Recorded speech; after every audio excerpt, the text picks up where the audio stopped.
আসসালামু আলাইকুম রহমতুল্লাহি ওয়া বারাকাতুহু। সম্মানিত প্রিয় মুসলিম ভাই ও বোনেরা, আর ইসলামিক টিভির পক্ষ থেকে সকলকে জানাই আন্তরিক মোবারকবাদ। আশা করি সকলে ভালো আছেন। আমি আলহামদুলিল্লাহ আল্লাহর রহমতে ভালো আছি। আজকে আপনাদের মাঝে আলোচনা করব রমজান মাসের গুরুত্ব এবং ফজিলত সম্পর্কে। তো ইসলামে মাস হিসাবে রমজানের রয়েছে বিশেষ গুরুত্ব এবং মর্যাদা। এই মাসে কোরআন অবতীর্ণ হয়েছিল। এই মাসের কথা কোরআনে উল্লেখ করা হয়েছে। আল্লাহ তাআলা বলেন, শাহরু রমাদান আল্লাযী উনজিলা ফীহিল কুরআনু হুদাল লিন্নাসি ওয়া বাইয়িনাতিম মিনাল হুদা ওয়াল ফুরকান ফামান শাহিদা মিনকুমুশ শাহরা ফালইয়াসুমহু। রমজান মাস যাতে কোরআন নাজিল করা হয়েছে মানুষের জন্য হেদায়েত স্বরূপ এবং হেদায়েতের সুস্পষ্ট নিদর্শনাবলী এবং সত্য মিথ্যার পার্থক্যকারী রূপে। সুতরাং তোমাদের মধ্যে যে মাসটিতে উপস্থিত হবে সে যেন তাতে সিয়াম পালন করে। সূরা বাকারা। রমজানের রোজা এবং ইবাদতে আল্লাহর রহমত বর্ষিত হয়।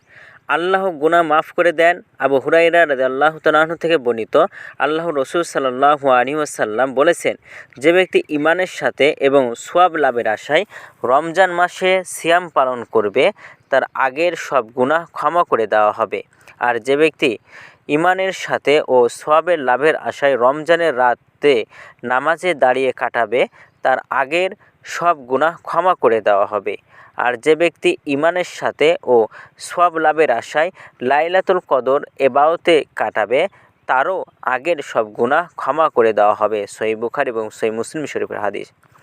রমজান মাসে যে কোনো ইবাদতের সওয়াবই বহুগুণ বেড়ে যায়।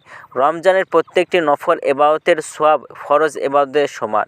প্রতিটি ফরজ ইবাদতের সওয়াব হয় 70টি ফরজ ইবাদতের সমান। আল্লাহর রাসূল সাল্লাল্লাহু আলাইহি ওয়াসাল্লাম বলেছেন, পবিত্র রমজানের একটি রাত বরকত এবং ফজিলতের দিক থেকে হাজার মাস থেকেও উত্তম। এই মাসের রোজাকে আল্লাহ তাআলা ফরজ করেছেন এবং এর রাতগুলোই আল্লাহর সামনে দাঁড়ানোকে নফল ইবাদত রূপে নির্দিষ্ট করেছেন। যে ব্যক্তি রমজানের রাতে ফরজ ইবাদত ছাড়া সুন্নত বা নফল ইবাদত করবে তাকে এর বিনিময়ে অন্যান্য সময়ের ফরজ ইবাদতের সমান সওয়াব প্রদান করা হবে। আর যে ব্যক্তি এই মাসে কোনো ফরজ আদায় করবে সে অন্যান্য সময়ের 70টি ফরজ ইবাদতের সমান পুণ্য লাভ করবে। বাইহাকী শরীফের হাদিস। তো ভিডিওটি যদি আপনাদের ভালো লাগে তাহলে অবশ্যই চ্যানেলটি সাবস্ক্রাইব করে পাশে থাকবেন। ধন্যবাদ সকলকে। আসসালামু আলাইকুম ওয়া রাহমাতুল্লাহি ওয়া বারাকাতুহু।